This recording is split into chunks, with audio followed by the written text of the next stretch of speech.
It's about a student at a college where he's kind of a loner type, and he ends up sneaking in a sniper into one of his dormitories and shooting kids in the quad. So Zach actually approached me after he pitched it at one of the first NUTV meetings of the semester. Zach and I know each other from, I think, a couple years back. He had joined the club over the summer, and he asked me if I could help out with directing. And while I did say yes, I think I took more of a project management stance with it. I was interested in helping with this project because it's a controversial topic. I thought I was up for the challenge of navigating this really nuanced and sort of dangerous path. There's this sort of trope of the outcast being the character you identify with in movies. So it was important to me to make something that required me to really think about, am I shooting the right way? Am I glorifying this character? And also making a movie that is pro-gun control. That was ultimately my goal. The most important aspect when portraying Kurt Garish is maintaining a level of mysteriousness, while also being very deliberate and decisive in your actions. So Cain Rose Up is a student production. We have no budget whatsoever.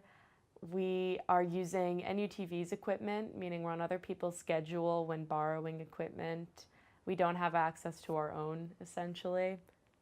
And you, as a student production, you need to get creative in how you're going to get your shots. You don't have cranes or dollies or fancy equipment, so there's this one scene where I had to film Kurt walking down the hall while being pushed on a skateboard. It's definitely a challenge, but it's really fun. I think there was a level of discomfort there that came naturally, and it definitely became more apparent after the Las Vegas shootings. But I think we kind of used that to our advantage and made, or are planning on making, the production more socially equipped with a point. We've been encountering a lot of problems, obviously, with the university.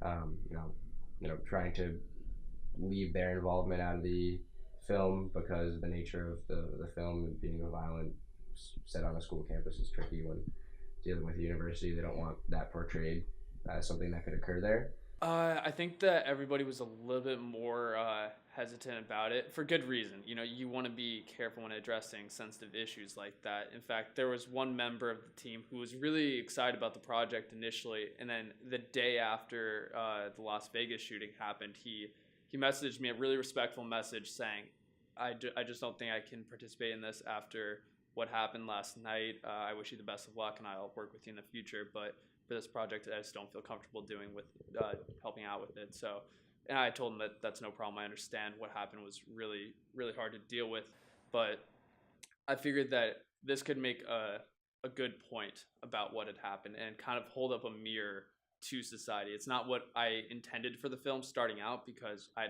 decided to make this film way before that happened, but now that it has happened, I don't want to change what I'm doing, and I want to just make sure that I'm addressing it in an appropriate way.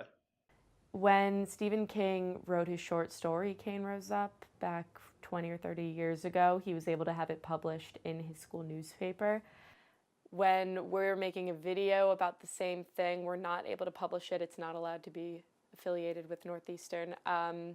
I see that not as some major obstacle or something I disagree with, but really a product of the times. Since he published it 20 or 30 years ago, there has been just an increase in gun violence, and we're seeing that now when really struggling to get this thing made. Camera rolling. And action. Let me tell you something.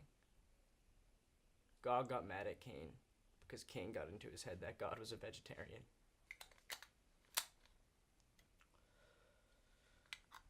So he whacked his brother and says, "Hey God, you want meat? Here it is." What do you think? What do you think?